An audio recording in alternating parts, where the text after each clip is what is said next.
വന്ദേ മാതരം മുഴുവൻ പാടിയാൽ എന്താണ് പ്രശ്നം? ദേശീയ ഗീതമായ വന്ദേ മാതരം സ്വാതന്ത്ര്യദിനാഘോഷവേളയിൽ പൂർണ്ണമായും ആലപിക്കാൻ സംസ്ഥാന സർക്കാർ ഉത്തരവിറക്കിയത് ശരിയാണോ? വന്ദേ മാതരം മുഴുവനും പാടണമെന്ന് കേന്ദ്ര നിർദ്ദേശം ഇല്ലെന്നിരിക്കെയാണ് സംസ്ഥാനത്തിന്റെ ഉത്തരവ് എന്നത് നാം ഓർക്കണം. കോൺഗ്രസിന്റെ പ്രഖ്യാപിത നിലപാട് തള്ളിയാണ് UDF സർക്കാർ സംഘപരിവാർ ദാസ്യം വീണ്ടും പരസ്യമാക്കിയത്. സ്വാതന്ത്ര്യദിനവുമായി ബന്ധപ്പെട്ട് വിദ്യാഭ്യാസ വകുപ്പ് കുട്ടികൾക്കായി തയ്യാറാക്കിയ ക്വിസിൽ ദേശീയ പ്രസ്ഥാനത്തിന്റെ ഭാഗമായി ഏറ്റവും കൂടുതൽ കാലം ജയിലിൽ കിടന്ന വ്യക്തി VD സവർക്കറാണെന്ന ചോദ്യം വന്നതും ഇതിന്റെ തുടർച്ചയാണ്. UDF സർക്കാരിന്റെ ഭാഗത്തു നിന്നുണ്ടാകുന്ന ഇത്തരം സമീപനങ്ങൾ സമ്പൂർണ്ണ RSS വിധേയത്വമാണ്. മറ്റൊരു ചോദ്യം, വിശ്വനാഥ് സിൻഹയുടെ ഉത്തരവ് മുഖ്യമന്ത്രി VD സതീശന്റെ അറിവോടെയാണോ?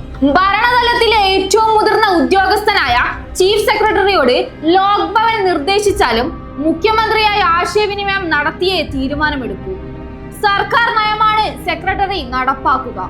ഇക്കാര്യത്തിൽ നിർദ്ദേശം നൽകിയില്ലെന്നാണ് ലോക്ഭവന്റെ വാദം. ലോക്ഭവൻ നിർദ്ദേശിച്ചാലും സെക്രട്ടറി നേരിട്ട് കത്ത് നൽകുന്ന രീതിയില്ല.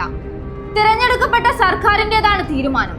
കോൺഗ്രസിന്റെ പ്രഖ്യാപിത നിലപാടുകളെയും മതേതര പാരമ്പര്യത്തെയും കാറ്റിൽ പറത്തിക്കൊണ്ട് കേരളത്തിൽ UDF സർക്കാർ നടപ്പിലാക്കുന്നത് ആരുടെ അജണ്ടയാണ്?